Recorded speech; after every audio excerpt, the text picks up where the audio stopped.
6 septembre 1984. Conversation avec Sujata. La puissance bleue ou The Mighty Waters. 7 heures du soir. Tu n'aurais pas un petit matelas de ce genre, tout petit, tout mince? Sujata. Comme ça? Ah, pour vous allonger? Oui, mais très mince.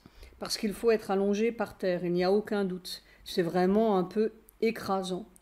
S'il y avait un tout petit matelas, très peu épais, tu comprends, simplement que cela prenne un peu le choc. Oui, je crois bien que j'en avais un, et même en coton. Mais cela n'a pas beaucoup de ressort. Écoute, tu y penseras demain. Bien, entendu.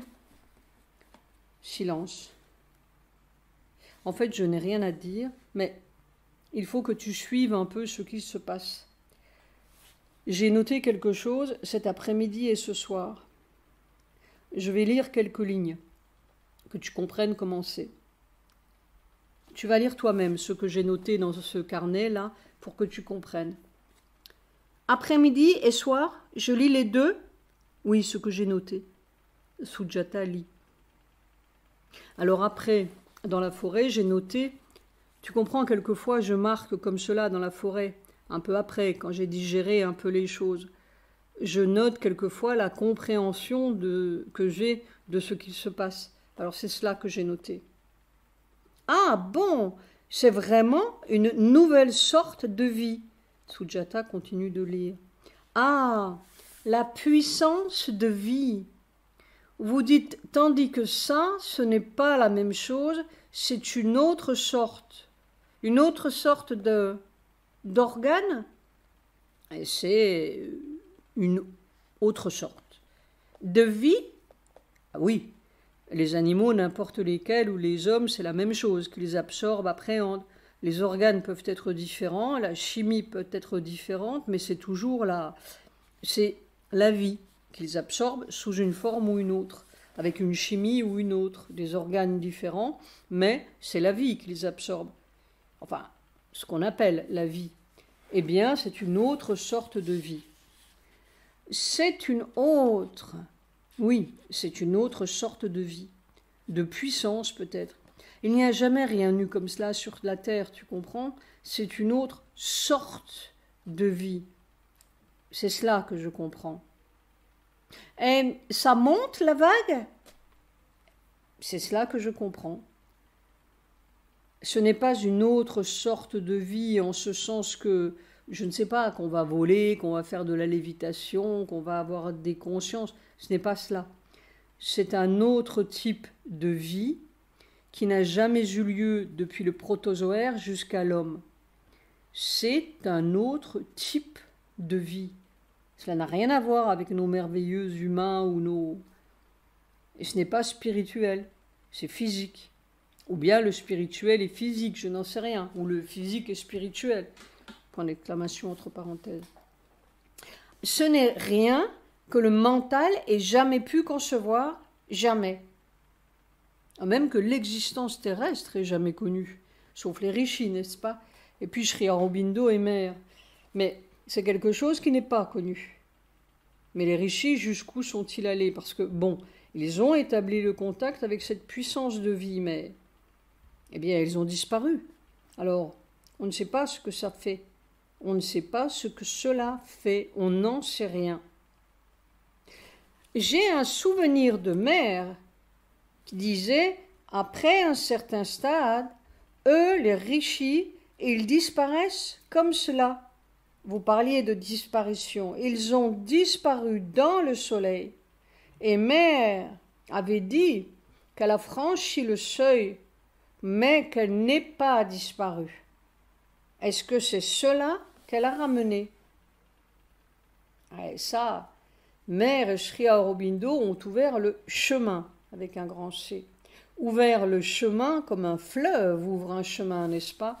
Ils ont ouvert un chemin, c'est-à-dire qu'ils ont frayé, comme le Gange qui descend des Himalayas, fraye 3000 km de avec sa puissance. Bon, eh bien, Sri Aurobindo et Mère, c'est Ganga.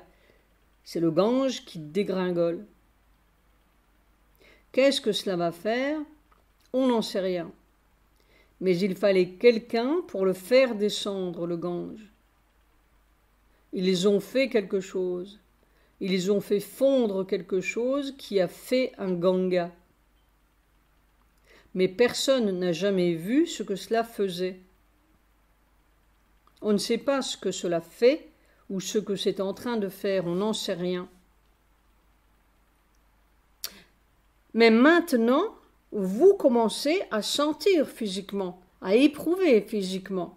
Oh, il y a longtemps que je commence à éprouver physiquement. Mais cela devient de plus en plus fort, irréfutable. Ce n'est pas irréfutable, enfin, je ne sais pas, le Gange. Tu ne dirais pas que le Gange est irréfutable. Sujata riant. Si, il est le Gange. Il n'y a pas à réfuter ou à ne pas réfuter, c'est un phénomène. Et c'est un phénomène que j'éprouve difficilement. Et ce dont je me rends compte, c'est de ça. C'est une puissance de vie, et une vie qui n'a jamais été connue dans l'évolution. Et cela n'a rien à voir avec la vie spirituelle et la vie yogique et la vie, tout leur truc, n'est-ce pas? Le Gange, bon, tu peux dire que c'est la mer divine, mais enfin c'est un fleuve physique. Alors, tu peux dire que c'est spirituel, que c'est divin, que c'est ceci, c'est cela, mais c'est le Gange. Eh bien, c'est la même chose. C'est une puissance de vie. Seulement, elle descend de l'Himalaya et puis tu ne sais pas ce qui se passe après. C'est le début de... Qu'est-ce qu'elle va frayer? Qu'est-ce que ce fleuve formidable va frayer? Qu'est-ce qu'il va faire? On n'en sait rien. En tout cas, le corps l'éprouve et difficilement. Silence. C'est cela qui vous fait dire que c'est un supplice. C'est un supplice. J'ai très longtemps résisté à m'allonger complètement par terre comme un mort, mais je me rends compte qu'on est tout cassé autrement. Et même comme cela, j'ai mal partout. Il me faut un effort infini au bout d'une heure pour essayer de me redresser. Et c'est physique. J'entendais les bonnes femmes dans le champ de thé qui t'appelaient pour avoir de l'eau. On a mal aux os, on a mal, on est écrasé. Et puis pas écrasé extérieurement, on est écrasé dedans, dans le corps, comme si l'intérieur du corps était écrasé. C'est très difficile. C'est physiquement. Le corps n'a plus peur du tout, il a été entraîné, il n'a plus peur. N'importe qui, je ne sais pas, enfin, ce n'est pas pensable d'ailleurs qu'un homme reçoive cela d'un coup. Ce n'est pas possible. Il n'a pas peur, mais il a mal. Alors il faut être sur quelque chose de dur par terre, tu comprends? J'ai vu sur mon lit même tout à fait à plat, on a trop mal. Mais il faudrait quelque chose quand même qui absorbe un tout petit peu, une très mince couche de... Oui, pour que l'os ne touche pas tellement à la terre. Oui, on est vraiment très écrasé. Non, c'est ce que je voulais que tu comprennes. C'est vraiment une puissance de vie qui n'est pas connue et qui n'a rien. Mais alors, on est emberlificoté avec tous les trucs spirituels et yogiques qui n'a rien à voir avec tout cela. C'est un phénomène nouveau depuis l'évolution. Voilà, pour parler en termes simples. Comme un jour, eh bien, quelque chose a fondu là-haut à Gangotri et puis il y a eu un Ganga qui a commencé à couler. Un Ganga qui a commencé à couler. Eh bien, c'est un phénomène comme ça. Bon, tu peux dire que c'est divin, que c'est supramental, que c'est ceci ou cela, mais c'est un fait comme cela. Et alors, le corps a beaucoup de mal à supporter ce truc. Il a appris la leçon de la mort depuis 2 ans. Depuis 2 ans, tous les jours, et puis heure après heure. Alors il n'a plus peur. Il a compris ce qu'était la mort. Il a compris. Il a touché. Et c'est d'ailleurs, une fois que ça, c'est fait, que le torrent peut passer. Il n'a pas peur, mais quoi, c'est limité encore. C'est limité. Ce n'est pas fait pour ce truc-là, n'est-ce pas? Ça n'a encore jamais été fait, à part Sri Aurobindo et Mère, ça n'a encore jamais été supporté par aucun corps, enfin que je connaisse, que nous connaissons. Ça n'a jamais été supporté. Est-ce que ça peut être supporté? Je n'en sais rien. Silence. Les rishis disaient « the mighty waters », les eaux puissantes. Eh bien, je t'assure que ceux-là, ils l'ont compris. Ce sont des gens qui savent de quoi ils parlent. Mais c'est réellement, on ne peut pas dire mieux. C'est une description exacte. Oui, ce sont les mots qui conviennent. The mighty waters. Ah, vous parlez de puissance bleue, n'est-ce pas? Mais eux ne parlent pas de couleur du tout. Je ne sais pas. Non, je n'ai jamais vu qu'ils disent bleu. Moi, je l'éprouve, même avec les yeux. Je l'éprouve comme quelque chose qui est bleu saphir. Ils ne disent pas, ils ne parlent pas de couleur. Mais tu comprends, la perception de la couleur, elle peut être subjective. C'est possible, c'est possible. Elle me donne une sensation de bleu, bleu saphir. Et souvent, dans les yeux, je le vois. Mais enfin, tout cela, ça peut être encore discutable. Elle est pour moi définitivement bleue. Mais c'est pour moi comme cela. Peut-être que d'autres organes la verraient autrement. Mais n'importe quel organe dirait, eh bien, c'est une foutue puissance, en tout cas. Mighty waters. Mighty waters. Alors c'est cela, on se dit, mais enfin, comment est-ce possible? Ça se fait peu à peu, évidemment. Probablement. Et qu'est-ce que cela fait? On n'en sait rien. On ne sait pas ce que ça fait. Mais ça fait quoi? On ne sait pas. Et pour l'instant, vous subissez. Eh bien, qu'est-ce que tu peux faire d'autre quand tu es dans un torrent formidable comme cela? Rire. Dans le Niagara. Dans un Niagara pareil. Ah, tu peux subir. Si tu peux. Riant. Tu ne peux rien faire. Ce que l'on peut essayer de faire, c'est de ne pas résister. Ça, oui. Si l'on résiste, on casse. C'est tout. On explose ou quoi. Silence. Ce que l'on ne sait pas, c'est la suite. Évidemment, si c'est ça qui doit prendre la place, il faudra bien que la vieille vie s'arrête à un moment. Comment? Je n'en sais rien. Je n'en sais rien. Je ne sais pas du tout. Et puis quand je l'ai subi pendant 1 heure ou 1 heure et demie, ouf! Alors, vivre comme cela? Remarque, c'est tout le temps là. À n'importe quelle seconde, si je m'arrête, c'est là. Si je m'arrête, je veux dire que si je regarde, c'est là. Seulement, évidemment, cela n'a peut-être pas, probablement pas, la même concentration ou la même intensité que quand je me laisse consciemment envahir par ce torrent. Ce n'est pas un torrent, parce que ça ne court pas, ça ne galope pas. C'est une espèce de densité massive. Je ne sais pas, l'eau est légère. De la lave, on pourrait dire de la lave. C'est d'une densité. Ce n'est pas d'une densité matérielle, c'est une densité qui est faite de puissance.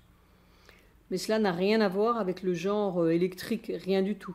C'est avec le type eau, mais une eau qui serait d'une densité formidable. Rien d'électrique du tout. Silence.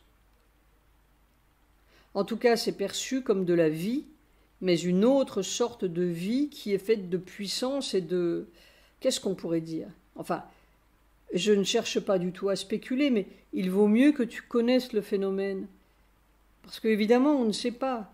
On ne sait pas ce qui peut se produire. Parce que c'est vraiment... C'est suppliciant. C'est un supplice. Ça fait mal.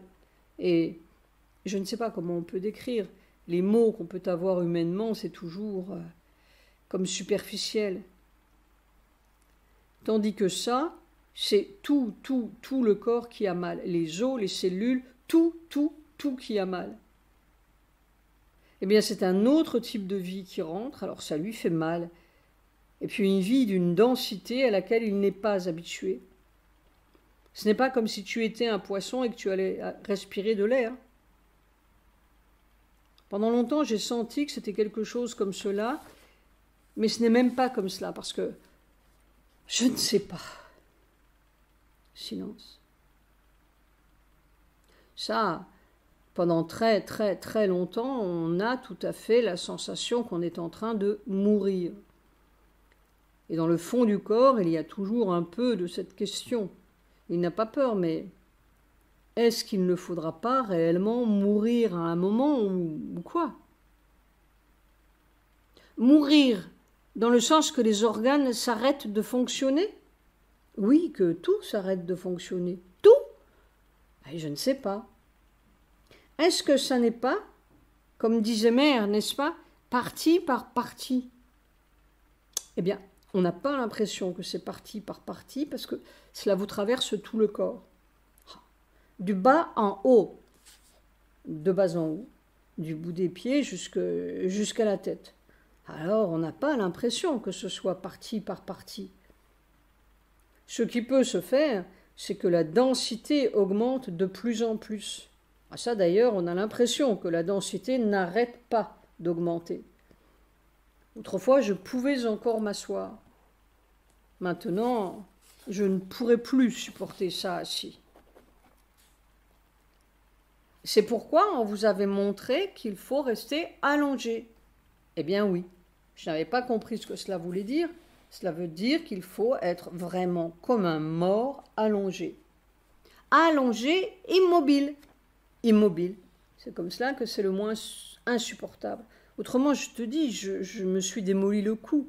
Et les jambes, même allongées, c'est très écrasant. Silence. Peut-être que nous sommes des bébés. Cela nous paraît des Niagara. Et quand on sera un peu plus habitué, ça paraîtra liquide comme de l'air. C'est possible. Il y a probablement toute une adaptation. Il faut s'adapter. Si c'est adaptable. Mais enfin, voilà 2 ans que l'adaptation a lieu. 2 ans, je veux dire, il y a eu tout le temps avec Mère aussi. Au bout d'1 heure, 1h15, ça devient très suppliciant. On a vraiment mal. C'est pour cela que je m'étais demandé si un tout petit truc de caoutchouc, parce qu'il faut que ce soit dur, mais quand même, peut-être que ça aidera les os à supporter. Silence. Le phénomène est ainsi, c'est tout. Il faut que tu le comprennes. Ce n'est pas... Je n'ai aucune crainte, n'est-ce pas? Aucune. Mais, vous savez, on ne peut pas comprendre tant que l'on n'a pas éprouvé soi-même un peu. Non, mais si... Je ne sais pas ce qui peut se passer extérieurement, mais il y a un processus qui est en route et qui doit être supervisé. Silence. Quelquefois, on se dit... Mais est-ce qu'il ne sera pas nécessaire que tout ce fonctionnement s'arrête pour que... Parce qu'il y a des moments où ça semble tout à fait à la limite du supportable ou de l'insupportable. C'est-à-dire qu'on aimerait, bon, que ça se passe, qu'on s'évanouisse un petit peu et puis que ça se passe sans qu'on en soit conscient. Ah oui, si c'était comme cela, ça aurait pu se passer dans le sommeil. Mais ce n'est pas dans le sommeil que ça se passe, alors. Enfin, je ne sais pas ce qui se passe dans le sommeil. Je n'en sais rien. Sauf qu'une nuit, j'ai eu tous les nerfs torturés. Et d'habitude, on se réveille quand c'est comme cela. Mais ça a duré longtemps, et c'était une torture. J'ai eu une nuit, cette expérience-là. Alors, qu'est-ce qui s'est passé à ce moment-là? Je n'en sais rien. Il y a des choses qui peuvent se passer dans le sommeil. Il y a sûrement même des choses qui doivent se passer. Oui, mais cela doit avoir un sens quand même quand on reste conscient de ce qui se produit, non? Oui, c'est très bien que j'ai été conscient depuis le début, ça permet de décrire le processus, éventuellement, n'est-ce pas? Et puis, C'est bon de comprendre, riant. Oui, c'est plutôt pour comprendre que pour décrire ou écrire. C'est bon de comprendre, mais enfin, on se demande s'il n'y a quand même pas une limite à partir de laquelle on ne sait pas. Est-ce que c'est une question de lente adaptation ou quoi? Mais la compréhension doit aider le processus. La compréhension aide en ce sens qu'avec ton mental, ton vital, ton âme et tout cela, tu peux comprendre le sens, donner ton appui et ne pas avoir peur, etc. Mais finalement, c'est le body, le corps, qui ne doit pas avoir peur et c'est le body qui doit traverser l'expérience. Ce ne sont pas les autres parties qui traversent l'expérience. Les autres parties regardent et elles tâchent d'aider plutôt que de se catastropher. Et les autres parties comprennent, mais le corps, il faut qu'il subisse. Il comprend, entre guillemets, quand il boit, il comprend. Va donc lui parler de l'eau, lui faire un discours sur l'eau. Quand il boit, il comprend. Alors, les autres parties peuvent aider en ce sens qu'elles ne viennent pas se mettre en travers avec des idées idiotes ou se mettre en contact avec tout ce qui veut arrêter, empêcher. Enfin, tout cela, c'est toute la vieille histoire. Une fois que tout cela est fait, eh bien, c'est le corps qui est devant le phénomène et puis qui doit l'absorber, c'est tout. Long silence.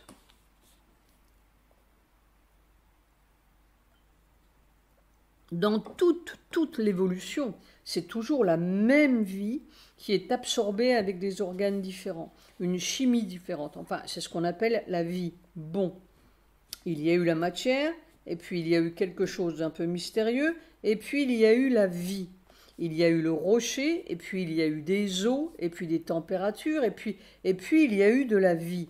Eh bien, c'est une autre sorte que tout ce qui est sorti de ces eaux-là. Tu comprends? Il y a eu des milliards de sortes d'animaux ou même de végétaux, mais la chimie est différente, les organes sont différents, mais la chose qui les absorbe, c'est la vie. Alors là, c'est l'eau même qui est différente. Eh bien oui, c'est une autre soupe originelle. C'est une autre... c'est autre chose. Ça, qu'est-ce qu'on peut dire? On ne peut rien en dire. Mais tout ce que je sens et que je perçois, c'est que c'est un autre type. Ça n'a jamais eu lieu sur la Terre, sauf... Enfin, ça a eu lieu avec Mère et Sri Aurobindo, et les rishis ont dû entrer en contact aussi, sont entrés en contact avec ça. Mais, voilà, la chose est là, mais c'est nouveau. Ça n'a rien à voir avec tout ce que nous connaissons. C'est une nouvelle évolution. Sri Aurobindo l'avait dit d'ailleurs, mais les gens comprennent toujours les choses abstraitement. Sri Aurobindo a parlé d'une nouvelle évolution. Et il s'imagine que c'est simplement que l'on va faire je ne sais quoi. Une meilleure humanité ou même une surhumanité ou quoi. Mais c'est une nouvelle évolution. Alors, il faut remonter au premier rocher, au premier roc, et puis depuis le premier roc, changer le cours. C'est une autre évolution, voilà, c'est tout. Il y a 4,5 milliards d'années derrière.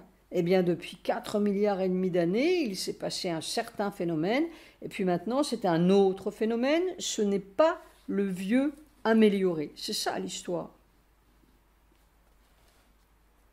Il n'y a rien eu comme cela depuis le rocher. C'est tout.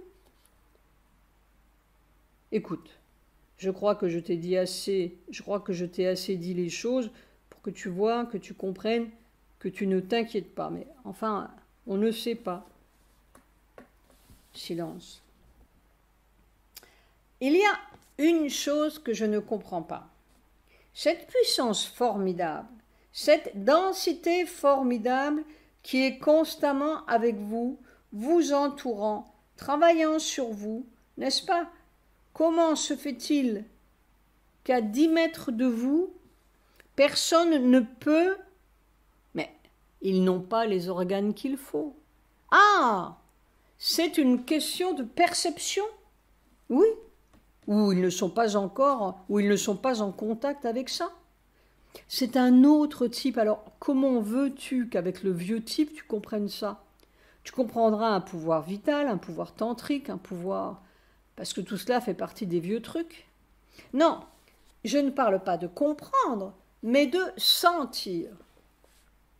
Et sentir, tu percevras un pouvoir tantrique, n'est-ce pas?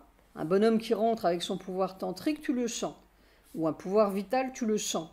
Tous ces pouvoirs-là, qui sont simplement des gonflements du vrai pouvoir, ça, tu le sens. Parce que c'est de la même nature, en plus gros, plus fort, tous les plus que tu voudras. Ah, alors ça, tout le monde le sentira. Mais ça, c'est une autre nature. Alors comment veux-tu le sentir? Donc, ça reste isolé d'une certaine façon tant que ça n'a pas produit des organes dans d'autres. Est-ce que c'est cela? Est-ce que c'est isolé? Cela travaille inconsciemment chez les individus. Ils ne savent pas, ils n'ont pas les organes qu'il faut pour percevoir. Moi, je ne les ai pas non plus, mais je l'éprouve dans mon corps. C'est-à-dire que mon corps l'éprouve. Chez les autres, ça doit travailler invisiblement. Oui, invisiblement et non perçu. Ils ne peuvent pas s'en apercevoir. Comment veux-tu qu'ils s'en aperçoivent? Il faut qu'il y ait un organe ou un moyen de communication. Eh bien, leur moyen de communication n'existe pas. Sauf peut-être chez des inconnus, n'est-ce pas? Et puis c'est d'une autre nature, alors comment veux-tu la percevoir? Tu peux percevoir la foudre, parce que c'est de la même nature que toute la vie que nous connaissons. Mais ce qui est une autre sorte de foudre, qui n'a rien à voir avec tout notre système, c'est une autre sorte, une autre nature. Alors, c'est complètement imperceptible pour les êtres humains. Alors que, comme disait Mère, un petit pouvoir tantrique, ils le perçoivent tout de suite, parce que simplement, c'est la même chose avec plus de biceps. Les hommes ne peuvent percevoir que ce qui correspond à leur nature. Parce que leurs organes sont développés pour percevoir cela. Oui, parce que cela fait partie de la vieille physiologie, qui peut être une physiologie supérieure à celle que les hommes connaissent d'habitude, mais qui est quand même la vieille physiologie. Je te dis, c'est une utilisation de pouvoirs qui sont connus mais pas développés. Je ne peux pas te dire tous leurs pouvoirs. Les hommes perçoivent tous ces pouvoirs, peuvent les percevoir parce que cela correspond à quelque chose dans leur nature. Ce qui ne correspond pas est invisible, imperceptible, c'est tout, imperceptible ou imperçu. Il faut qu'il y ait quelque chose qui corresponde. Eh bien, c'est une nouvelle évolution, ça ne correspond à rien. Vous disiez que ça travaille imperceptiblement ou inaperçu. C'est-à-dire que, puisque ça peut travailler à travers quelqu'un, un individu, ça se répand et ça travaille invisiblement. Eh bien, Sri Aurobindo et Mère l'ont répondu partout et attrape ceux qui peuvent, ceux qui sont sincères, ceux qui, etc. Ceux qui se soucient d'établir la communication avec ça, sans être empêtrés par tous les trucs yogiques, spirituels, religieux, vitaux, diaboliques, tantriques, tout ce qui essaie d'intercepter le truc, la vieille chose, tout ce qui veut intercepter. Non, ce que je voulais dire, c'est que donc, cela prépare dans des individus qui sont quand même un peu, disons, sincères, de bonne volonté, tout simplement qui veulent quelque chose de différent, ça prépare des organes de perception. Ça devrait changer leur nature, ça devrait, oui. Et ça, je n'en sais rien, mais ça doit préparer la perception. Ça doit préparer, pas la perception, parce que la perception, c'est déjà un produit ultérieur, ça doit préparer la nature. C'est-à-dire, disons, le désir de... Ça doit enlever déjà un certain nombre d'obstacles qui font tous les obstacles qui empêchent. Ça doit enlever des obstacles chez ceux qui veulent bien, qui ne s'accrochent pas aux obstacles justement. Mais les obstacles, ils ne sont pas tous comme les hommes le pensent, des obstacles de la nature inférieure, qui sont déjà un sacré obstacle. Il y a tous les obstacles religieux, spirituels, tous ces obstacles-là. Et justement, cette puissance que Mère et Sri Aurobindo ont déversée est en train de démolir leurs grandes églises, leurs grandes politiques, leurs grandes sociétés, leurs grandes institutions. Ça démolit tout. Alors, le résultat est bourbeux, mais en attendant, il y a un certain nombre de constructions en béton spirituel et politique et idéaliste qui sont craquées. Est-ce que...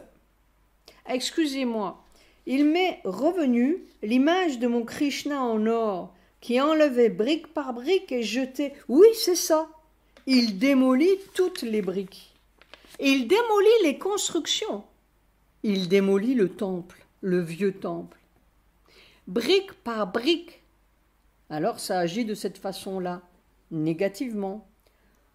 Positivement, eh bien... Positivement, il grandit. Bien entendu, Krishna grandit, Sujatari. Lui, il n'est pas gêné. Mais les êtres humains, dans la mesure où ils ne sont pas encombrés, justement, ça doit les préparer. Je n'en sais rien, ma douce. Sûrement c'est actif. Peut-être que la difficulté, c'est surtout pour les premiers organismes qui subissent la puissance nouvelle. Après, cela devient comme d'habitude, j'imagine. La difficulté ne sera pas perpétuellement la même, évidemment. Quand un ou quelques organismes auront subi l'opération, certainement, invisiblement, tous les autres organismes devraient recevoir ça plus facilement. Ça nous paraît difficile parce que c'est nouveau. Quand un nouveau-né débarque du ventre de sa mère, il hurle. Silence. Enfin, ce sont des spéculations.